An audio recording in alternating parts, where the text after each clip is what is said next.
또 하나 재밌는 게 정말 저는 이 홍콩 이슈가 굉장히 빨리 속도감 있게 벌어질 거라고 지금 생각을 하고 바라보고 있거든요. 지금 홍콩에서 비트코인 현물 ETF가 꾸물꾸물하고 있다라는 거는 이미 진작부터 우리는 알고 있었잖아요.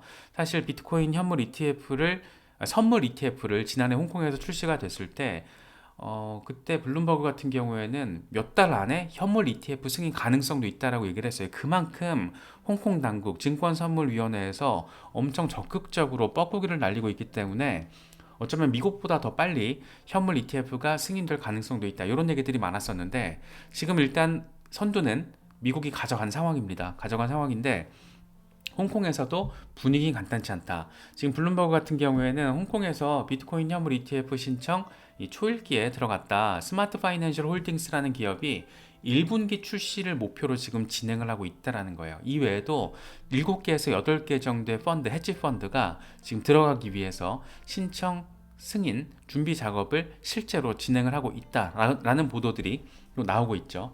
그러면서 이제 엣지스 커스터디 여기 미국 회사인데 지금 현지에서 홍콩 현지에서 자산 운용사 4곳과 협의를 진행하고 있다. 그러니까 커스터디 기업들도 홍콩 현지에서 그러니까 아시아 시장을 타겟으로 하는 홍콩 비트코인 암호화폐 현물 ETF 시장을 선점하려는 그런 움직임도 보이고 있다. 그래서 스마트 파이낸셜 홀딩스의 목표가 지금 1분기인데 1분기라고 해봤자 1, 2, 3월이잖아요.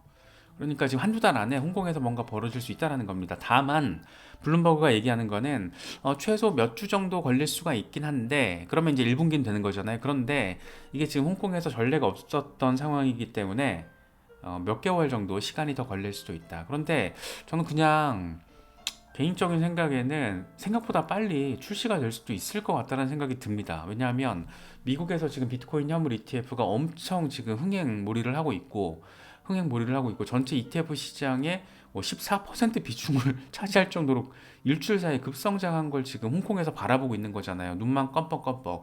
거기다가 제가 지금 액수가 정확히 기억이 안 나는데 이 삼성 자산운용에서 홍콩에서 출시한 비트코인 선물 ETF가 지금 수익률이 2배가 넘는다라는 거예요. 출시 이후 지금까지 봤을 때. 그러니까 이게 수요가 굉장히 분명하게 존재한다라는 거죠. 그래서 홍콩 같은 경우에는 일단 우리나라 같은 경우에 지금 업어버치고 있잖아요. 현물 ETF 거래 승인 안 된다. 어떤 뭐 자본시장 거래법 위반 소지가 있다. 뭐 위반도 아니야. 위반 소지가 있다. 약간 지금 업어버치고 있는데 홍콩 같은 경우가 어떤 그런 업어버칠 법한 상황에서 정면 돌파를 지금 하고 있고 사실 이제 뭐 우리나라 정부야 뭐 좀 아무튼 뭐 지금 그런 상황인데 뭐 다른 나라들도 사실 좀 빡세게 가이드라인을 잡고 있는 곳이 많죠. 싱가포르도 그렇고 태국도 그렇고 비슷한데 그 와중에 지금 홍콩이 완전히 그냥 적극적으로 나서고 있는 거잖아요. 그래서 아시아의 크립토 허브 도시로서의 어떤 도약을 지금 노리고 있는 그 타겟팅이 굉장히 선명하다라는 게 이미 나와 있는 상황이라서 비트코인 현물 ETF 이어서 암호화폐 알트코인들에 대한 현물 ETF 역시 굉장히 직접적으로 내지는 속도감 있게 진행될 가능성 이게 만약에 2, 3월 중에 벌어진다? 그런데 4월에 반감기잖아요. 그러니까 반감기 직전에 프리헤빙 랠리가 어쩌면 조금 더 큰 폭으로 벌어질 가능성? 예, 그런 것들도 좀 생각해 볼 수 있겠죠. 비트코인 해시레이트가 지금 난리가 났습니다. 지금 600 엑사 핵시 퍼 세컨드를 찍었어요. 근처까지. 그래서 이게 사실 600 엑사 핵시 퍼 세컨드라는 게 이게 조금 감이 안 오죠? 예, 감이 안 오는데 6 뒤에 동그라미가 20개예요. 그래서 600경 우리 뭐 이게 감이 안 와요. 어마어마한 지금 속도로 채굴이 빡세게 진행되고 있고 이게 암호화폐 채굴 분야에서 천문학적인 계산 능력이라고 할 수 있다. 그러니까 일론 머스크조차도 와우 하고 댓글을 남겼던 거죠. 초당 600경번의 해시 연산을 수행하는 600 엑사 핵시 퍼 세컨드. 와, 진짜 어마어마합니다. 그래서 이렇게 해시율이 굉장히 높다라는 거는 그만큼 네트워크 보호 유지에 도움이 되고 시스템 안정성 또 신뢰도에 있어서도 긍정적인 포인트다. 그런데 이렇게 좀 빡세게 해시율이 높아지게 되면 또 이제 여기서 이제 반대급부로 나올 수 있는 게 에너지 이슈가 좀 나올 수 있긴 한데 어쨌든 네트워크의 보안 유지 상황, 신뢰성, 안정성 이런 키워드 측면에서 바라보자면 굉장히 긍정적인 상황으로 바라볼 수가 있고 이제 이런 상황이 되면 비트코인 네트워크 자체에 대한 안정성과 신뢰도가 높아졌을 때 비트코인 비트코인을 통한 어떤 디파이 이런 것들을 구현할 레이어 2, 이런 것 관점을 중심으로 알트코인들을 좀 바라보셔도 아마 지금 한두 개 정도, 하나 정도는 분명하게 떠오르실 텐데, 예, 그런 식으로 좀 대비를 하시는 것도 비트코인 반감기를 앞두고 벌어지고 있는 지금 이런 상황들과 맞물려서 우리가 해석을 할 수 있는 그런 부분이 아닐까 생각이 됩니다. 과연 이제 올해 비트코인 반감기 지나고 나서 이제 반감기 랠리가 본격적으로 궤도 위에 오르게 될 때 또 하나의 어떤 관심 포인트는 이 미국 대선 결과죠. 트럼프가 당선됐을 때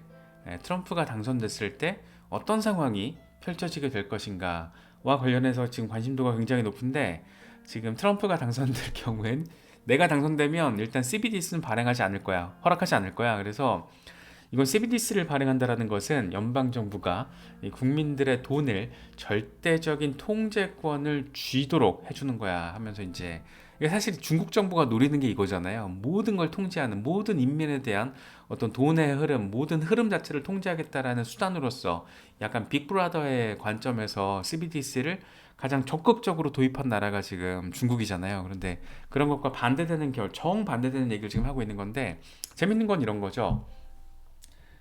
비트코인도 비판적이고 CBDC도 싫어. 그런데 이번에 비트코인 오디널스 기반의 NFT 에디션, 이 머그샷 에디션을 200개를 발행을 한다라고 해요. 이거 지지자들 사이에서 아마 또 엄청 히트칠 건데 재밌죠? 특히나 이제 트럼프 같은 경우에는 이더리움 기반으로 NFT를 시리즈로 지금 출시를 했고, 지난해 4월 재무 기록을 기준으로 했을 때 500만 달러 규모의 이제 이더리움을 보유를 하고 있었고, 이게 지난해 이제 코인베이스로 이체된 게 있어가지고 매도한 정황도 있지만, 어쨌든 NFT를 통한 라이선스 수익이 490만 달러. 이게 재밌는 사람인 거죠.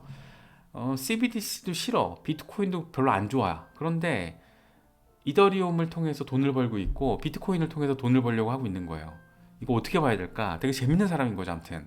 그래서 트럼프가 당선됐을 때 전반적으로 분위기는, 일단 트럼프가 재선에 성공한다라고 하면 비트코인 10만 달러 도달도 가능하다라고 반을 크는 전망을 하고 있습니다.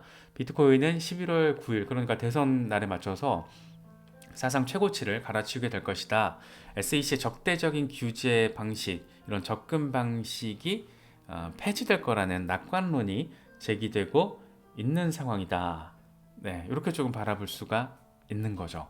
그래서 바네크의 이런 전망이 또 얼마나 조금 이렇게 적중이 될지 모르겠지만 좀 그럴싸하게 느껴지긴 합니다. 이게 약간 무조건 절대적으로 긍정적인 걸 얘기한다라기보다 지금 현재 바이든 행정부가 보여주고 있는 우악스러운 어떤 대응들과 비교했을 때 상대적으로 조금 더 시장의 친화적인 결과로 이어지지 않겠느냐, 뭐 그런 기대감인데 주목되죠. 매트릭스 포트 같은 경우에는 아예 대놓고 이래요. 트럼프 재선 가능성 높다. 트럼프의 정책은 주식시장 그리고 암호화폐 가격을 띄우게 될 것이다. 어쨌든 이제 보수당에서 시장 친화적인 그런 스탠스를 보이는 정책들을 지금 현행 민주당 정부보다는 더 적극적으로 일단 공약 차원으로도 쏟아낼 가능성이 높다라는 점을 깔고 이제 이런 얘기를 하고 있다라고 우리가 해석할 수 있는 부분이죠. 이더리움과 관련해서는 이번에 뭐 좀 긍정적인 얘기들이 지금 많이 나오고 있습니다. 왜냐하면 2월, 빠르면 2월, 늦으면 뭐 4월 이후로도 지연될지 모를 덴쿤 하드포크, 레이어 2 수수료를 크게 절감하는 걸 핵심으로 하고 이 보안도 강화시키는 걸 담고 있는 대규모 업그레이드인데, 코인베이스 같은 경우에는 이더리움 현물 ETF도 이제 비트코인 현물 ETF의 다음 타자이기 때문에 이더리움에 대한 주목도가 높아지고 있다. 이 메인넷의 확장성 향상, 그걸 목표로 90% 이상 수수료가 절감될 것으로 기대되고 있다. 이런 거 보면 이제 어떤 거에 우리가 좀 관심을 둬야 될지 역시 좀 정답지가 대충 나오죠. 이더리움 레이어 2 프로젝트들 뭐가 있고, 그 중에서도 어떤 것들이 좀 시장에서 안정적인 평을 받고 있는지, 그런 걸 체크하면 대충 이더리움이 강세를 보이는 상황에서 뭘 놓고 대비를 해야 될지, 이제 이런 거는 우리가 하도 여러 번 얘기를 해서 다 아실 거라고 생각을 합니다. 이제 관건은 덴쿤 하드포크가 지금 개발팀에서 예고를 한 2월에 과연 가능할 것인가, 이게 문제인데, 갤럭시 디지털 같은 경우에는 덴쿤 포크는 3월 말까지 이 메인넷 배포 가능성이 60%다. 2월에는 글쎄 한 30% 수준밖에 안 됐고, 이 버그가 만약에 발견될 경우에는 4월 이후로 연기될 가능성도 존재한다. 그만큼 이 간단한 단순한 업그레이드가 아니라는 거고, 이게 사실 원래는 지난해 4분기에 연말에 단행될 걸로 예고가 됐었던 건데, 막 너무 복잡하고 사이즈가 큰 업그레이드라고 그래서 2월로 연기가 된 거였잖아요. 그런데 지금 갤럭시 디지털 같은 경우에는 4월 이후로도 연기될 가능성, 사실 우리 입장에서 단기적으로 좀 아쉬울 수 있는데, 만약에 뭐 4월 달에 덴쿤 하드포크 단행이 되고 4월 달에 비트코인 반감기 접어들고 막 이래버리면 아주 그냥 쌍끌이로 시너지가 날 수 있는 그런 상황들도 우리가 생각해 볼 수 있지 않을까 생각이 됩니다.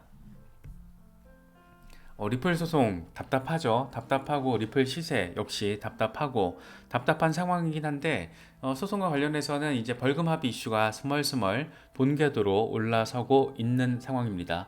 지금 SEC 같은 경우에는 법원에다가 리플이 2022년과 2023년 재무제표, 그리고 소송 이후에, 그러니까 2020년 12월 이후에 기관을 대상으로 판매한 XRP 계약서를 만들어야 된다, 공개해야 된다, 이렇게 지금 법원에다가 이걸 강제하게 해달라라고 요구를 했는데, 리플 측이 이번에 이제 반대 의견서를 제출을 하면서 까지마, 까는 소리 하지 말아라, 말도 안 되는 얘기다, 이렇게 지금 반대 의견서를 제출한 겁니다. 그래서 이제 이거는 사실 법원이, 아날리사 토레스 판사가 어떤 이 사안에 대해서 어떤 명령을 내리느냐에 따라 가지고 이 균형 무게추가 확 쏠릴 겁니다. 만약에 이거 리플사가 만들어서 공개해야 돼 라고 판단을 하면 이제 리플이 한 대 더 얻어 맞는 거고, 만약에 그게 아니고 이거는 아니다, 이거는 거래소에 상장되기 전에 기관들에게 판매된 것만 약식재판에서 증권으로 규정을 한 건데 이걸 왜 다 싹 다 XRP, 이건 아니다, 이런 식으로 이제 명령이 나와주면 완전 땡큐죠. 거의 뭐 이제 소송 어떤 벌금 합의 이슈는 리플사의 어떤 주도권을 중심으로 흐름이 이어지게 되는 그런 상황이 될 겁니다. 그래서 지금 법원이 어떤 판단을 내릴지 조금 기다리다 보면 곧 머지않아서 한 2주 안에 나오지 않을까요? 지금까지 추세를 보면. 그래서 뭐 그 정도로 조금 법원의 어떤 명령을 기다려보면 되는데, 이게 참 되게 SEC의 꼼수가 느껴지죠. 그러니까 지금 법원에서 우리가 상식적으로 생각을 해도 2차 시장, 그러니까 거래소에서 판매되기 전에 초기에 기관들을 대상으로 판매한 걸 지금 투자 계약으로 이 약식 재판을 통해서 규정이 된 건데, 지금 SEC 같은 경우에는 싹 다 지금 이걸 다 XRP를 기관을 대상으로 판매한 걸 모두 다 증권으로 규정하려는 시도로 해석할 수 있는 여지가 지금 너무 선명하게 이번에 보여진 거라서, 이 새끼들 또 꼼수 부리고 있네, 이런 생각들 우리로 하여금 갖게 만드는 부분이 아닐까 생각이 됩니다. 그래서 SEC의 꼼수는 이런 거죠. 그냥 싹 다 XRP 기관 대상 판매 모든 물량은 다 증권이야, 이걸 기준으로, 그 액수가 엄청 커질 거잖아요. 그러니까 그걸 기준으로 이제 벌금을 때리려는 그런 아주 얄팍한, 그런데 이거 제가 그냥 개인적으로는, 물론 이게 객관적이진 않죠. 저도 XRP 홀더 입장이니까 객관적이진 않은데, 상식적으로 바라봤을 때 이걸 법원이 받아들일까? 약간 좀 그런 생각이 좀 듭니다. 그래서 물론 법원이 받아들일지 안 받아들일지는 좀 봐야겠지만, 법원이 받아들이면 이게 좀 말이 안 되는데, 이런 생각도 좀 들고, 한번 좀 기다려 보시죠.